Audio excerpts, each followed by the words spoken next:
For some reason, this dude feels that he can still try Kendrick. It's over.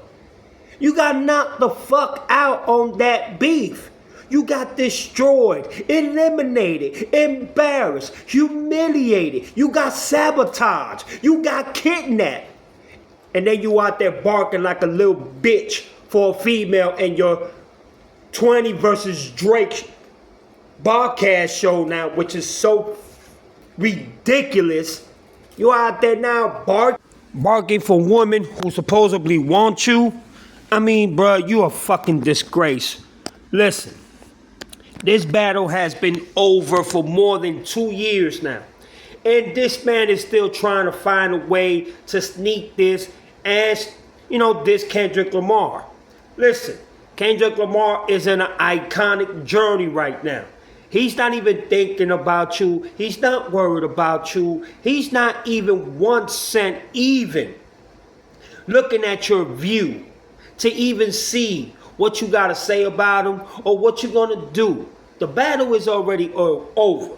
This is something that you need to grasp and put yourself back in reality and check yourself, because you wrecked yourself so many times against Kendrick. I can't forget Pusha T. I can't forget Joe Budden, who annihilated your ass too. So it's like, how is this dude considered by his fans and others the greatest rapper when he never answered to Joe Budden? Never. Don't give me that bullshit because Joe Budden was lower than him and he didn't mean nothing to hip hop. Y'all gotta remember, Joe Budden came from the slaughterhouse with Eminem and all about Joel Ortiz and all them boys, bro. Don't give me that bullshit. But you see, Drake still thinks that his music is collaborating with the crowd. He doesn't understand that only teenage boys and teenage girls are the only ones who really are listening to his music. Because Kendrick, Pusha, and so many others who Drake has challenged, they have grown to their status and they have engaged into an older audience, and they are successful. They are succeeding in their achievements when it comes to that. And one of them is Kendrick Lamar for sure, and the other one is Pusha T. And we have to thank Mr. Pusha T, because in the past 20 years in hip hop, one of the biggest reasons why hip hop beef and battle verses is out there, it is because of Pusha T. So Drake is not even on that level, and one of my favorite rappers of all time, Lil Wayne, is not even on a diss track level. He does not know how to put a diss track together. Yeah, he went back and forth with Jay-Z for a little bit, but that wasn't really a diss track. He had people featured on that shit, if you understand what I'm saying. So you see, Drake, you are in a bubble like LeBron James.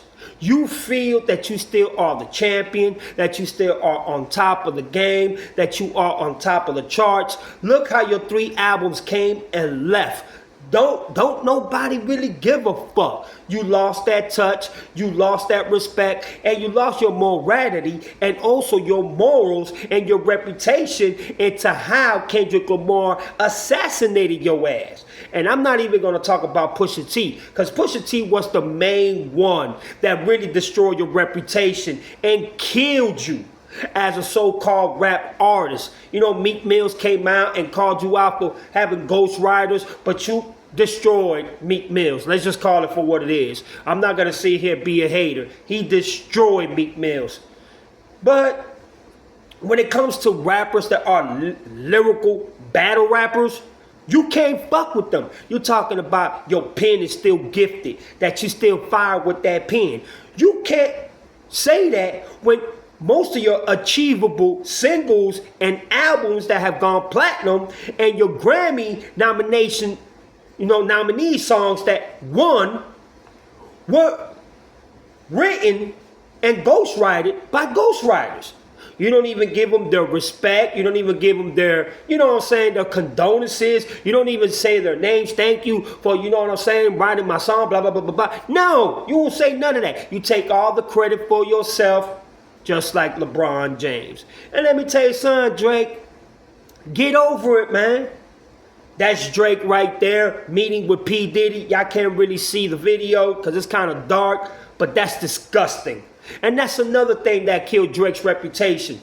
Knowing that he would go to P. Diddy parties, to these freak-offs. And the pictures that he took with the 16-year-old, you know, the Kardashians, and then the pictures that he took with P. Diddy's daughters. I mean, bruh, come on, bruh. And for people to still respect this dude, y'all really got to go see a doctor. Y'all really have to go get checked by a doctor because y'all sick. Y'all really are sick if you really think that this dude even belongs in the hip-hop, you know what I'm saying, genre.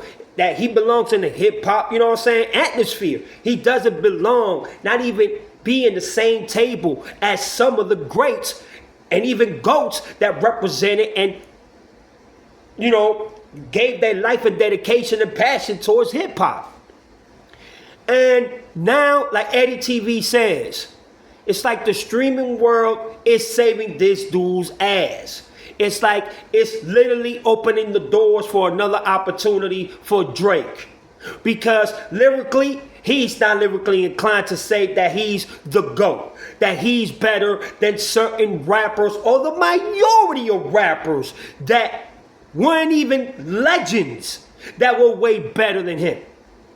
But you see, the GOATs that paved the way, the GOATs that don't even get the respect lyrically that they give to this PP Karen, y'all all should be a damn shame of yourselves because this dude does not represent what lyrically inclined to being a real rapper represents. He doesn't. He's not great to me. I never liked him. I never respected him, just like Kendrick never respected him. Yeah, he gave him his props every now and then, but subliminally, you know what I'm saying? Drake was dissing everybody because he had the rap game wrapped. He had the rap game on swole. So guess what? You reap what you sow. You said that you would never lose. And the day that you lose a hip-hop battle, that will be the day that you will self-destruct. Well, you proved us all right. Because you have self-destruct in ways that we have never seen in hip-hop history. I believe the greatest rap war was Tupac against Biggie. You know what I'm saying? I don't believe it was Kendrick and Drake because Drake never lived that life. So for a person who raps about that life and doesn't live it, I can't have no respect for that person. You know what I'm saying? Kendrick was born in the gutter. He was born in Compton. He's from that era. He's from that life. He understands. He sees it, lived it, breathed it. Drake never went through that. This man was born with a silver spoon in his mouth, living the middle class. By the time he was 13, he was fucking Jimmy, and in the show that he did, he was getting paid hundreds of thousands of dollars. He ain't never went through nothing. Started from the bottom, now we here. Fuck that. He never started from the bottom. So you see, when I talk about iconic rappers, you gotta salute this young man right here called Kendrick Lamar. You gotta give him his props. You know what I mean? Talking about, oh, Kendrick Lamar gone. Don't nobody respect him no more. The fuck you mean? He just won the BET. How many years? Wow.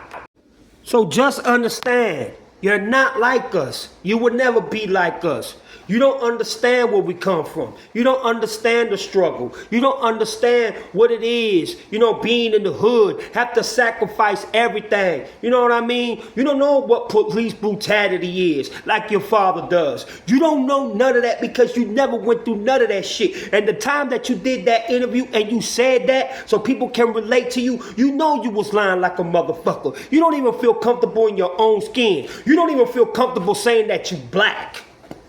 You know what I'm saying? So it's like, why believe you?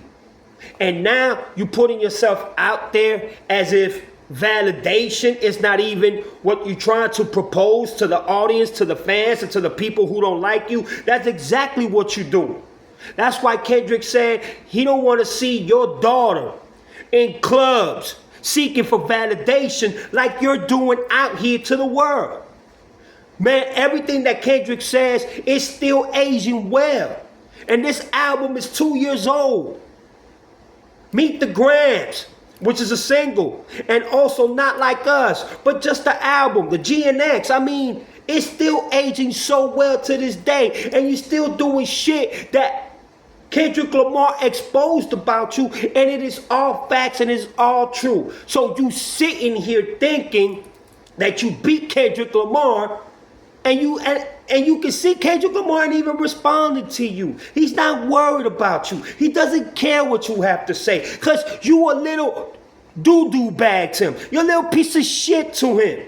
He way surpassed you in your own mastery, in your own fuckery, in your own lyrical supposedly ghost status. He way engineered himself to a planet and a galaxy where you can never reach and touch. Understand, bro. Move on with your fucking life. Stop making these excuses like LeChoke James. LeChoke James will never be Michael Jordan or Kobe. And you will never be Kendrick. Never. You will never be Pusha T. You will never be Joe Budden lyrically, who you never answered to. And he did 4 tracks dissing your ass. And you never responded one time. Goats in music, they will respond back with fire.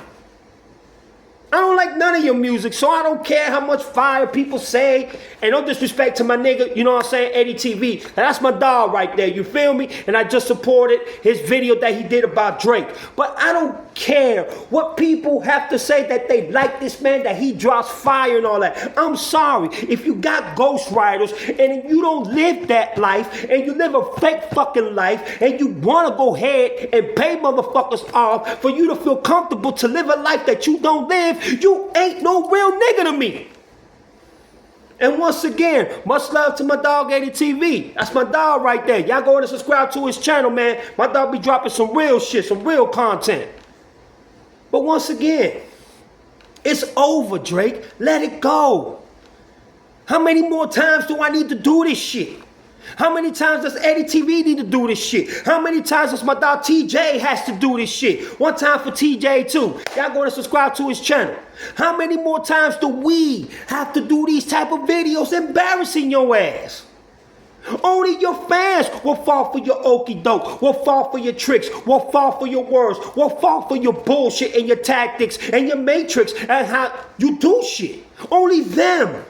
You can't fool real people like myself. You can't fool people with your strategic ways into narrating and maneuvering in a deceitful and deceptive way for you to be believed by us. Never that, dog.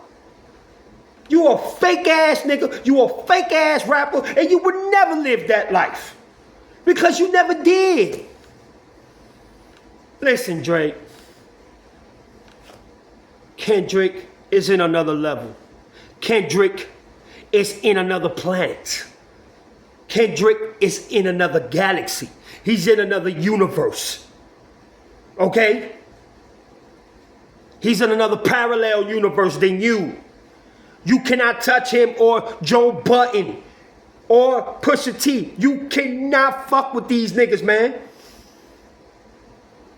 Let Kendrick have his victory. And for people that think that I'm wrong, y'all go ahead and do y'all homework, do y'all history. See how many ghostwriters of Drake accomplishments, his Grammy Awards, his singles and albums is the reason why he has stand tall so long in the industry. And do your homework and see how many Grammys, how many singles, how many albums Kendrick Lamar didn't write. He wrote all his songs. He had no fucking ghostwriters. And for y'all to defend that Drake is the GOAT, y'all don't know what hip hop is about. And that's in the Bible of hip hop. If you have someone else write your lyrics, you are not considered a lyrical battle rapper. You are not considered a rapper. You are not considered great. You are not considered in the same table and mastery and in the same environment as Kendrick Lamar or Tupac or Biggie or Eminem or Andre 3K. You know what I'm saying? You're not lyrically insane inclined to even say that. But you know what? That's how PP Karen Drake fans feel. Like I said before, anybody can come at me and tell me otherwise. Prove me wrong. How many songs does Drake has that has had ghostwriters that have made it to the top of the fucking charts? Don't worry, I'll wait. Plenty of them. How many songs does Kendrick Lamar has with no ghostwriters? Why? Because Kendrick Lamar never had no ghostwriters. Dumb fucks. But you know what? I let it speak for itself. Y'all go ahead and do y'all homework. It's like motherfuckers with LeBron and the Michael Jordan debate. Google's is right there. Y'all can do y'all own homework.